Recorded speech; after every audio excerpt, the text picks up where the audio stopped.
بسم اللہ الرحمن الرحیم۔ السلام علیکم۔ آج 12 دسمبر بروز جمعرات ہم بات کریں گے سپریم کورٹ آف پاکستان میں ملٹری کورٹس سے متعلق جو اہم کیس تھا، اور جس طریقے سے آج عدالت نے 9 مئی کی تمام ایف آئی آرز کا ریکارڈ طلب کر لیا ہے، اور یہ جو 9 مئی کا معاملہ ہے وہ بھی اسی کیس میں کھلنے جا رہا ہے۔ بہت بڑی پیش رفت سامنے آئی ہے، وہ میں آپ کے ساتھ شیئر کروں گا۔ ساتھ میں آپ کو بتاؤں گا کہ سیال کوٹ سے ایک فیملی ہے جن کا بچہ ملٹری کسٹڈی میں ہے 9 مئی کے مقدمات میں۔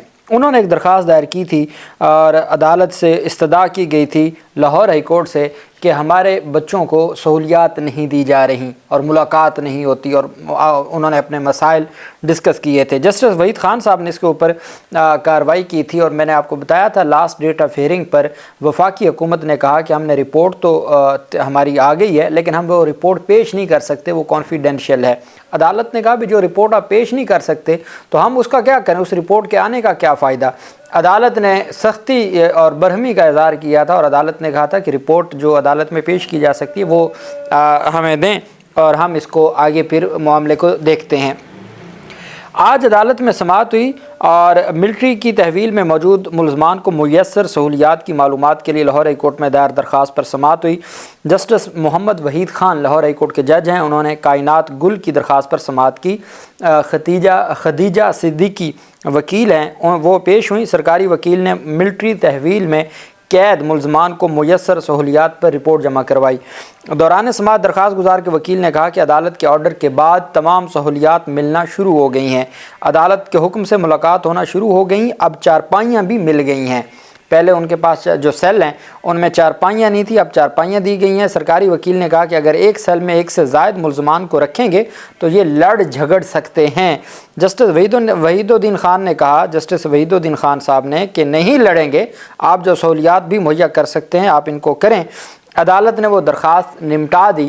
جو سہولیات کی لسٹ پیش کی گئی ہے وفاقی حکومت کی جانب سے، اس میں یہ کائنات گل وائف آف محمد فرخ اور ساتھ فیڈریشن آف پاکستان اور منسٹری آف ڈیفنس کو یہ فریق بنایا گیا تھا۔ Details of facilities being provided to suspect Muhammad Farrukh, جو اس درخواست گزار کا خاوند ہے، ریٹ پٹیشن نمبر، اور اس میں بتایا گیا the petitioner's husband namely civilian Muhammad Farrukh resident of, ان کے آگے ایڈریس لکھا ہوا ہے فیصل آباد کا، اور وہ ملٹری کنفائنمنٹ میں ہے سیالکوٹ میں، اور ان کو جو سہولیات دی گئی ہیں وہ رپورٹ میں کہا گیا کہ the accused is allowed to meet his family on weekly basis in which the family members of the accused visit him at designated time and place. Apart from said family meeting, the accused is provided with the telephone call facility with his family members every week and as when asked by the accused، کہ ایک تو ہفتے میں ایک ملاقات ہوتی ہے، ہفتے میں ان کی ٹیلی فون پر گھر والوں سے بات کروائی جاتی ہے، اور جب ملزم کہتا ہے اس کی ٹیلی فون پر اس کی فیملی کے ساتھ بات بھی کروائی جاتی ہے۔ دوسرا، at the confinement cell the said accused is also being provided with the facility of water cooler، ان کو واٹر کولر دیا گیا ہے، for drinking water air cooler دیا گیا ہے، پیڈسٹل فین دیا گیا ہے، ہیٹر دیا گیا ہے depending upon the weather conditions. More ever he is being looked after medically and due medical facilities are being extended at combined military hospital CMH سے ان کا میڈیکل بھی ہوتا رہتا ہے، اور ان کے میڈیکل کا بھی خیال رکھا جاتا ہے of the station on required basis۔ Additionally he is being provided the opportunity of regular physical activities as and when desired by the accused on demand، کہ جی جب بھی انہوں نے کوئی فزیکل ایکٹیویٹی کرنی ہوتی ہے تو وہ بھی ان کی ڈیمانڈ پوری کی جاتی ہے۔ On demand books for study are also made available to the said accused, اگر کتابیں چاہیے ہوتی ہیں تو وہ کتابیں بھی ان کو مہیا کی جاتی ہیں پڑھنے کے لیے۔ In addition to above mention facilities the said accused is amply being taken care of with regard to breakfast, ان کو ناشتہ دیا جاتا ہے، light refreshments along with lunch and dinner on daily basis، کہ ان کو لنچ بھی دیا جاتا ہے، ڈنر بھی دیا جاتا ہے، ناشتہ بھی دیا جاتا ہے۔ یہ وفاقی حکومت کی رپورٹ ہے کہ جو ملٹری کسٹڈی میں 9 مئی کے ملزمان ہیں، تو یہ بیسیکلی رپورٹ تو ایک بندے کے حوالے سے ہے، لیکن ڈیفینیٹلی یہ پھر تمام لوگوں کے ساتھ ایک جیسا ہی جو ہے وہ دیا جاتا ہوگا۔ Additionally, a hygienic environment of the confinement cell is being ensured in addition to comfortable bedding کہ جی ان کو بیڈ وغیرہ بھی دیا جاتا ہے, چارپائی وغیرہ بھی دی جاتی ہے, اور ان کا جو انوائرمنٹ ہے سیل کا, اس کا بھی خیال رکھا جاتا ہے. یہ جناب والا جسٹس وحید الدین خان صاحب کی عدالت میں رپورٹ پیش کی گئی ہے وفاقی حکومت کی جانب سے. درخواست گزار نے عدالت میں اس بات کی تصدیق کی ہے کہ جب سے ہم نے لاہور ہائی کورٹ میں درخواست دائر کی ہے اس کے بعد ہماری ملاقات بھی شروع ہو گئی ہے اور ہمارا جو سہولیات بھی ملنا شروع ہو گئی ہیں. یہ انہوں نے کہا. لاہور ہائی کورٹ کے معزز جو جج صاحب ہیں انہوں نے درخواست کو نمٹا دیا, اس رپورٹ کو پارٹ آف دی فائل بنا دیا.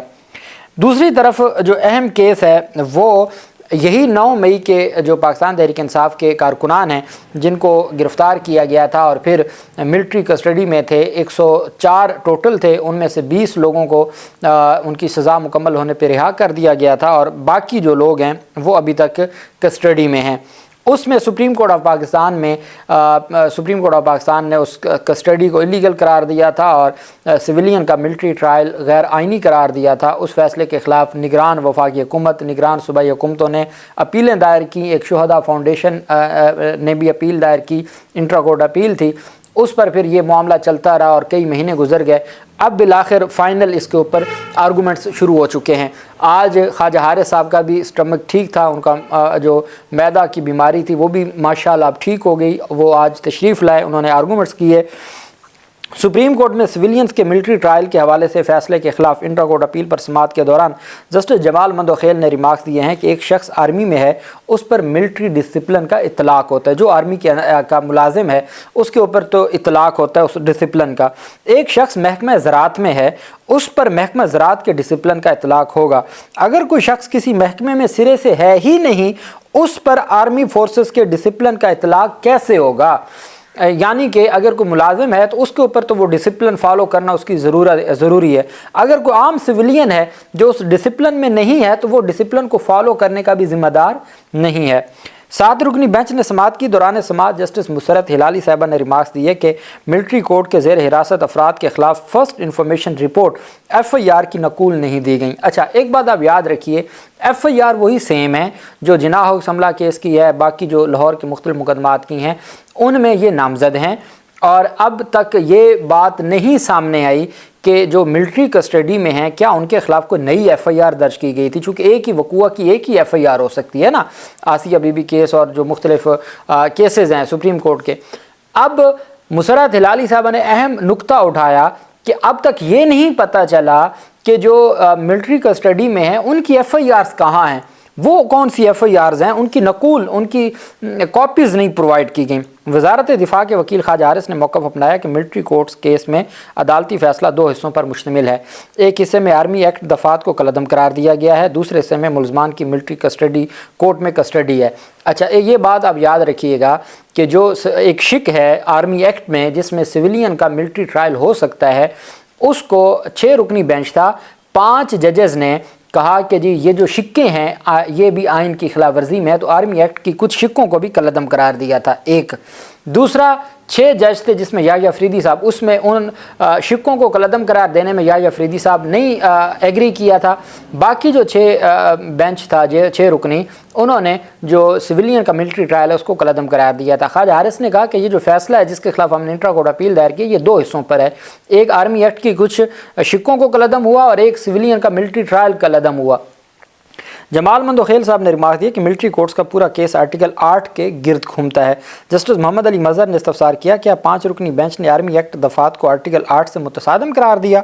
فیصلے میں آرمی ایکٹ کی دفعات کو آرٹیکل 8 سے متصادم ہونے کا کیا جواز دیا گیا؟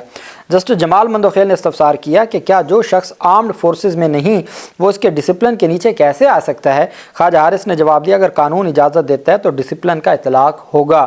جسٹس جمال مندوخیل نے ریمارک دی کہ ایک شخص آرمی میں ہے اس پر ملٹری ڈسپلن کا اطلاق ہوگا, ایک شخص محکمہ زراعت میں ہے اس پر محکمہ زراعت کے ڈسپلن کا اطلاق ہوگا.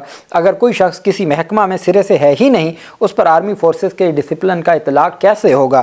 اگر کیا غیر متعلقہ شخص کو ڈسپلن کے نیچے لانا آرٹیکل 8 کی خلاف ورزی نہیں ہوگی؟ خواجہ حارث نے موقف اختیار کیا کہ مخصوص حالات میں سویلین پر بھی آرمی ایکٹ کا اطلاق ہوتا ہے.